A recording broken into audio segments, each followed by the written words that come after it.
डॉक्टरी का जो पेशा है उसे हमारे समाज में यह समझा जाता है कि ऊपर वाले के बाद अगर किसी का बस है लोगों की जान बचाने का तो वो डॉक्टर्स के पास है।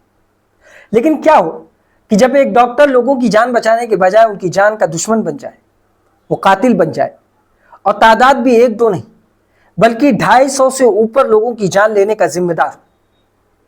यह मामला अमेरिका का है। अमेरिका के कैलिफोर्निया राज्य में एक इलाका है हाइड पार्क।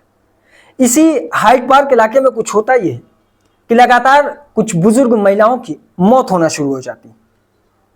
यानी साल भर में जो मौत का रेशियो निकलकर सामने आता उनमें बुजुर्ग महिलाओं की जो तादाद होती वो सबसे ज्यादा होती। और इन सारी महिलाओं की जो कंडीशन हुआ करती थी मौत से पहले वो कुछ इस तरीके से होती कि उनको कुछ छोटी मोटी दिक्कतें होती, वो उसके इलाज के लिए डॉक्टर के पास जाती, वापस आती, कुछ वक्त के बाद उनकी मौत हो जाया करती। ये देखते हुए इलाके में काफी लोग परेशान होते, लेकिन कोई भी इसकी सीरियसनेस को अपने दिमाग पर लेकर नहीं जाता। वो इसके बारे में कुछ ऊपर तक सोचता भी नहीं। यह तादाद धीरे धीरे बढ़ती गई। लगातार हफ्तों में दो दो बुजुर्ग महिलाओं की मौत होना शुरू हो गई। होता ये कि एक महीने में कुछ बुजुर्ग महिलाओं की मौत होती, अगला महीना खाली जाता।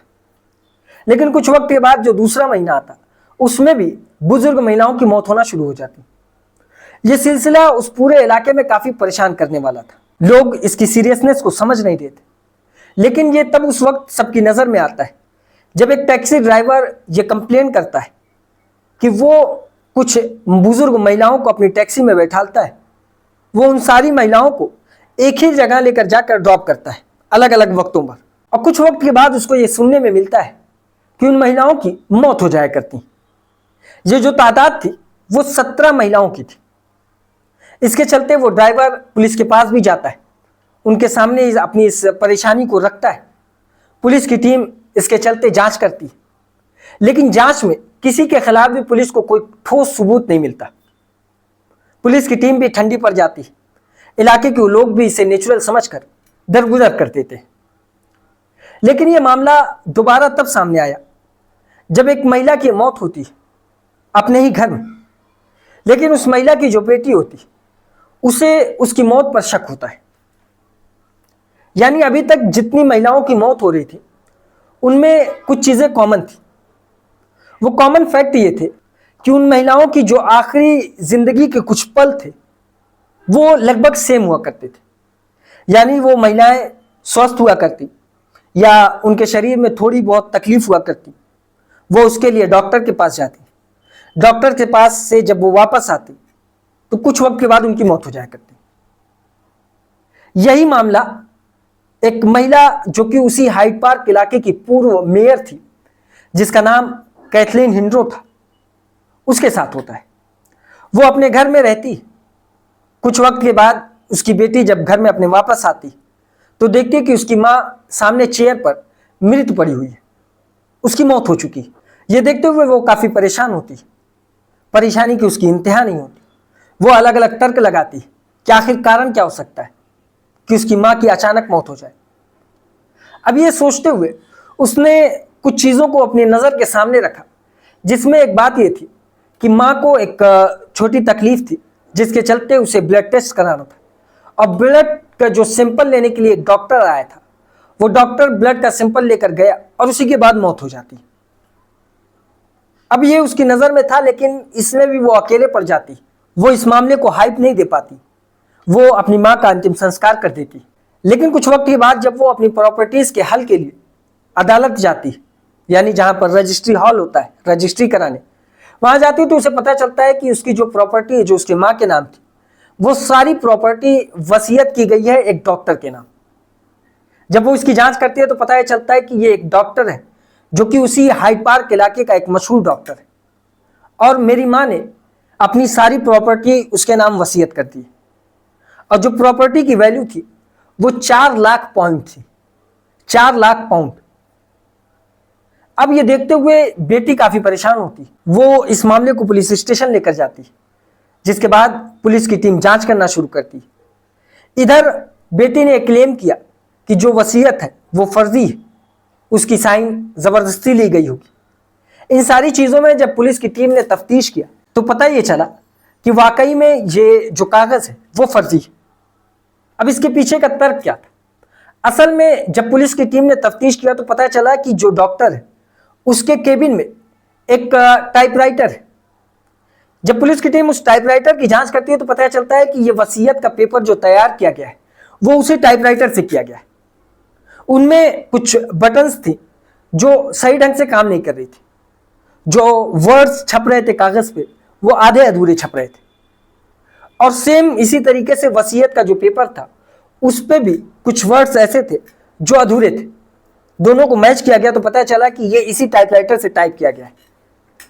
अब ये देखते हुए जब उसे अदालत में पेश किया जाता है तो अदालत में वो डॉक्टर जिसका नाम हेनरी शिपमैन था वो अदालत में ये तर्क रखता है कि असल में जो महिला थी जिसका नाम कैथलीन हिंड्रो था वो उसके पास आया करती थी और जो भी उसका कागजी वर्क हुआ करता था वो उसी के टाइपराइटर से पूरा करती थी।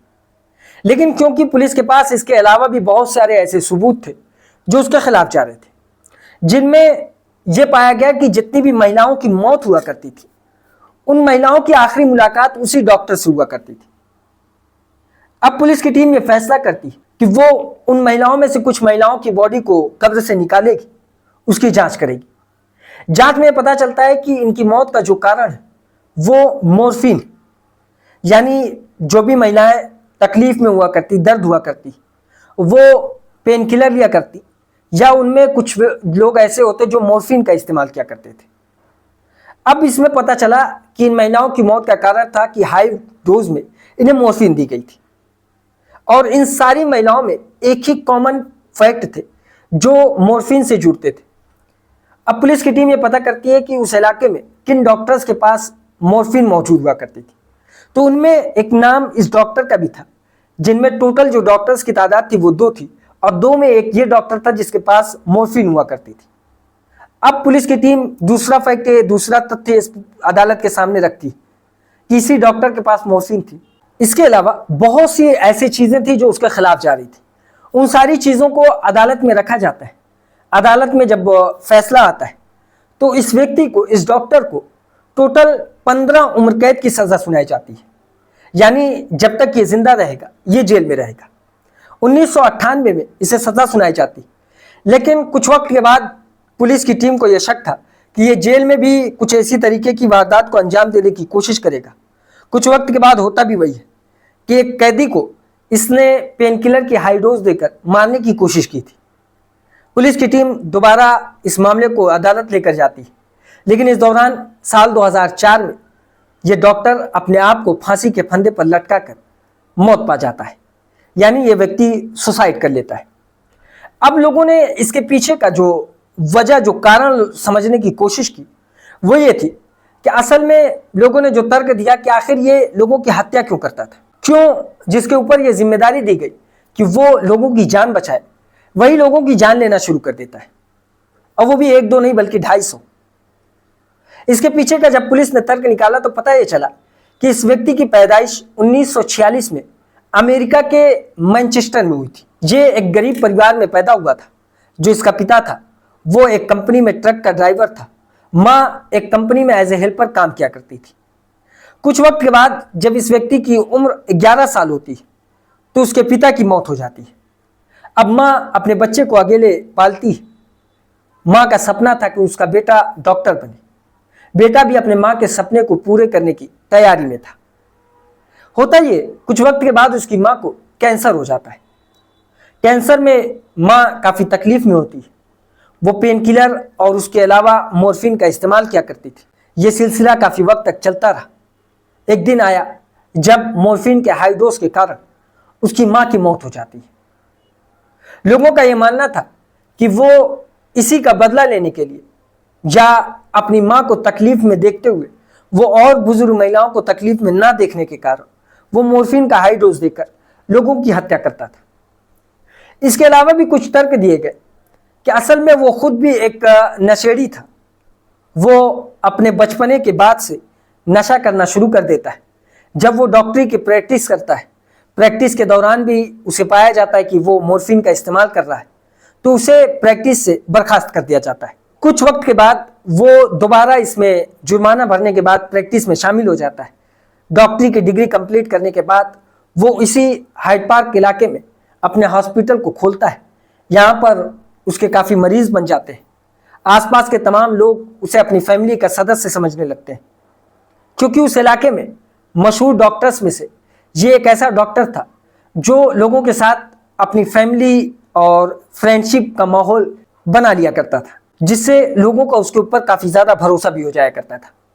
इसी तरह वो लोगों का भरोसा जीतता, लेकिन असल में वो बुजुर्ग महिलाओं की हत्या करने के मकसद से इन लोगों से घुल मिल जाया करता था।